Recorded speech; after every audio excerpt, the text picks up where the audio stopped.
Ya, jadwal kegiatan dan juga jadwal kerja yang padat bahkan mengharuskan suami Nagita Slavina ini hanya bisa tidur 2 jam saja. Itu pun di perjalanan. Hingga Buah kesuksesan itu tidak ada orang yang sukses karena dirinya sendiri. Setega sekeji itu, setega sekeji itu. Yang setahu aku tuh kejadiannya 2011. Makanya satu-satunya kunci di sini adalah CCTV. Kalau masalah obat, Amar dalam pengawasan dokter psikiater teman saya. ragam kehidupan para selebritis memang selalu menarik untuk diikuti. Apalagi di balik popularitas dan juga kehidupan mewahnya, nyatanya selalu hadir pula hal-hal menarik dan viral dari mereka. Dan inilah rentetan kejadian dan kasus paling disorot versi Silet. Mulai dari super sibuknya Raffi Ahmad sampai gonta-ganti transportasi, mulai dari private jet, lanjut helikopter, hingga naik mobil off-road dalam sehari. Juga suami Boyen yang terancam pasal pidana tambahan. Dan sidang mediasi kasus Denada yang berlangsung buntu.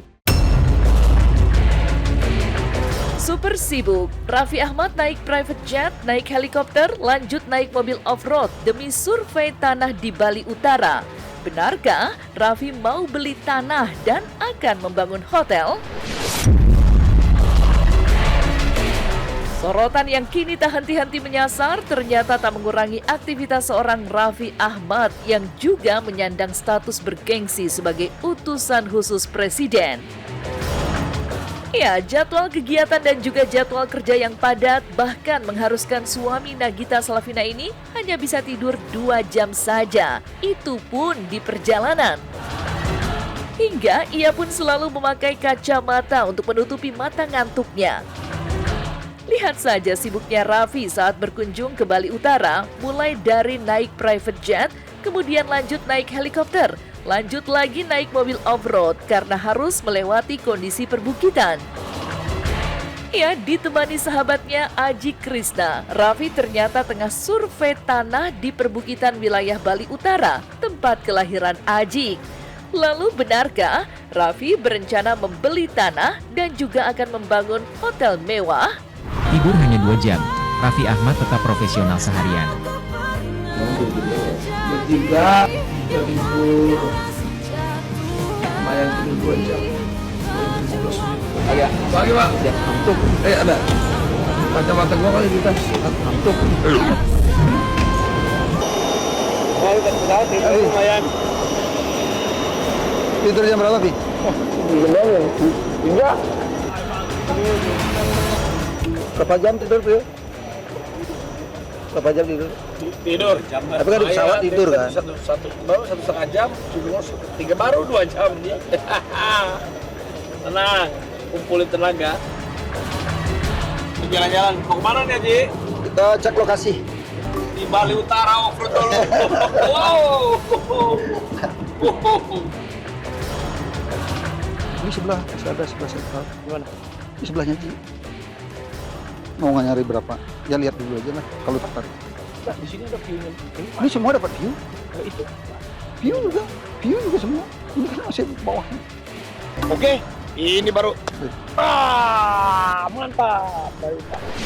Kesibukan kita mengundang, sebisa mungkin aku pasti akan datang gitu. Sejauh apapun melangkah ya pasti kita. Kalau memang kita bisa tempuh dan waktunya pas ya kita datang. Saya selalu percaya dalam satu buah kesuksesan itu tidak ada orang yang sukses karena dirinya sendiri. Pasti karena timnya, karena keluarganya, karena orang di sampingnya gitu. Tak berhenti sampai di situ saja. Meninggalkan Bali, ayah dari Rafathar, Rayanza dan Lili ini ternyata tidak langsung kembali ke Jakarta. Raffi justru melanjutkan kegiatannya dengan berkunjung ke Solo, Jawa Tengah.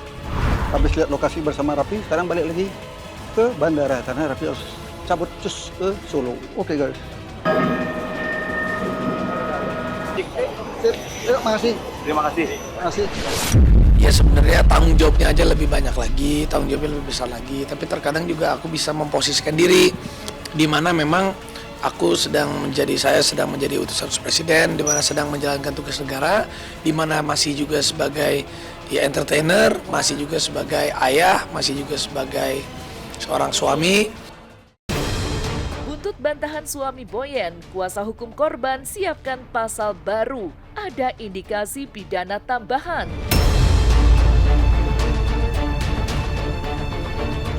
Alih-alih mereda, kasus hukum yang menyasar Ruli Anggi Akbar alias Ezel, suami dari Boyen, justru kian memanas.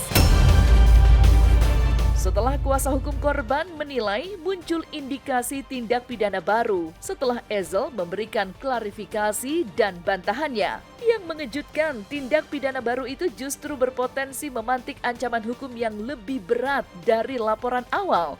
Hal ini terkait pernyataan terlapor bahwa keluarga dan Boyen mengetahui kerjasama bisnisnya dengan pelapor sejak masa pacaran. Lantas, benarkah ibu korban juga pernah menghubungi Boyen namun tidak mendapat respon? Meyakini ada dugaan tindak pidana baru. Jadi sebelumnya kami memang sudah melakukan gelar perkara, meyakini ada dugaan tindak pidana baru. Iya, sebelum payah hukum ada coba mencari ya, WA. tapi ya mungkin karena kesibukan, kita juga kurang tahu gitu ya, ya tidak ada respon. Karena kan dia nggak ada niat baiknya ya, kita udah menunggu hampir 2 tahun gitu ya. Sidang mediasi berlangsung buntu, Denada kembali tidak hadir di sidang mediasi penelantaran anak. Sidang mediasi kasus gugatan penelantaran anak yang menyasar Denada kemarin kembali digelar di Pengadilan Negeri Banyuwangi, Jawa Timur. Namun sidang mediasi kembali buntu setelah Denada selaku tergugat kembali absen dengan alasan pekerjaan. Akibatnya, sidang mediasi kembali dijadwalkan ulang. Ditemui tim Silet usai mengisi sebuah acara di Jakarta. Lantas apa respon Denada terkait gugatan Reza Rizky yang mengaku sebagai anak biologisnya dan diduga ditelantarkan 24 tahun?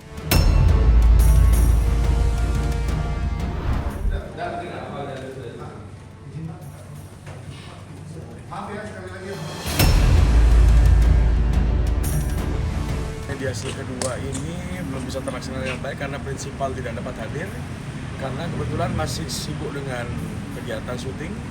Insya Allah minggu depan kita akan ketemu lagi, kita akan mediasi lagi, dan kita berharap prinsipal dari pihak tergugat bisa hadir ke PN Banyuwangi ini. Ya nggak apa-apa, dijalani aja, memang pasti berat, nggak mudah, apalagi momen-momen seperti ini kan gitu, tapi hidup harus terus berjalan. Pemirsa Silet di dunia